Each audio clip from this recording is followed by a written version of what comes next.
14, it talks about citizenship. Citizenship is you're being a good citizen of Canada. Okay.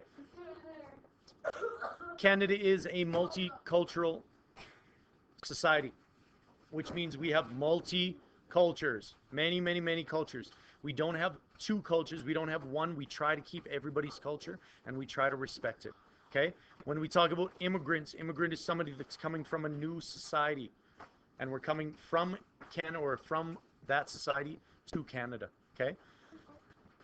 Um, we are multicultural, not bicultural. We have two main cultures, English and French, but we have a ton of, like a lot, and we're into accommodation, not assimilation for the most part. Okay.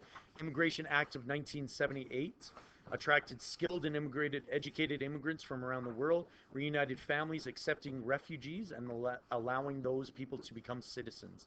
Okay. Multiculturalism, we just talked about that.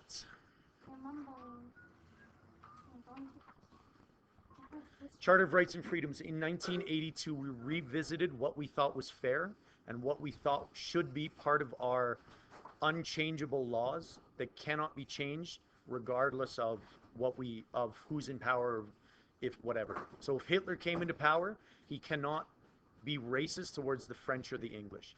He cannot hold people against or out of getting a job because they're old. This is the Canadian Charter of Freedom, Canadian Charter of Rights and Freedoms. In the charter, it talks about the right to vote in elections, right to belong into any organization such as political party, right to a fair trial if accused of a crime, practice any religion, run for political office, move freely from place to place in Canada. We talk a lot more about this in grade 9, okay, about how it's applied and all that stuff.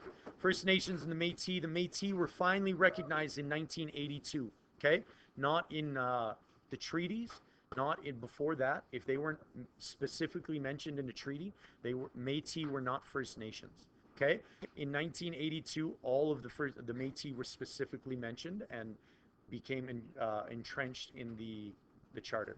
Okay. So you mentioned in the peace treaty or whatever you call it, then that means that if people like attack you and stuff, like they're breaking We'll the get law. into it after. Okay. Self-government.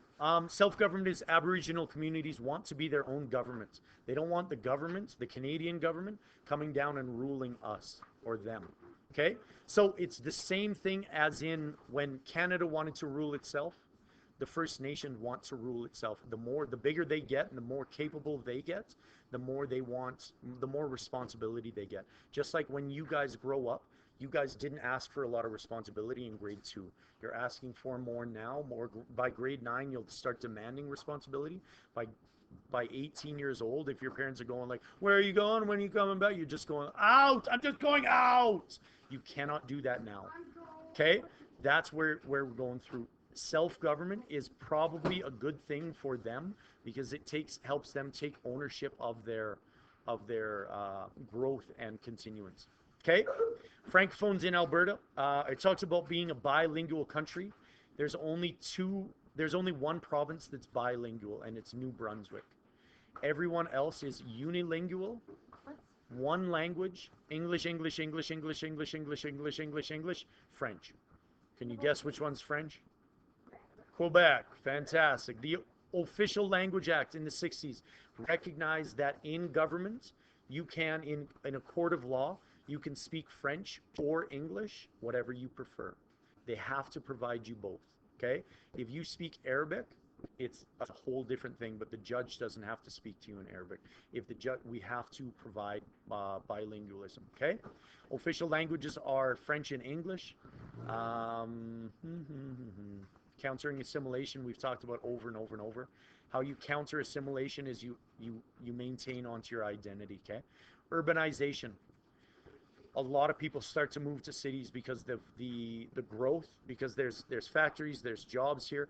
As immigrants move to Canada, they want to sit in a city. They don't want to go to a farming town. They don't want to go to Brooks. They don't want to go to a small town because there's more people that they'll know. There's more support in bigger cities. There's probably more Filipinos here than in Cochrane.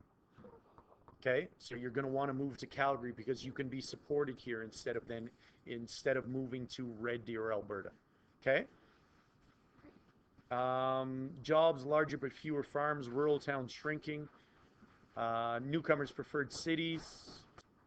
And then it talks about, does the family farm have a future? That's chapter 14, and that's grade 7 social. So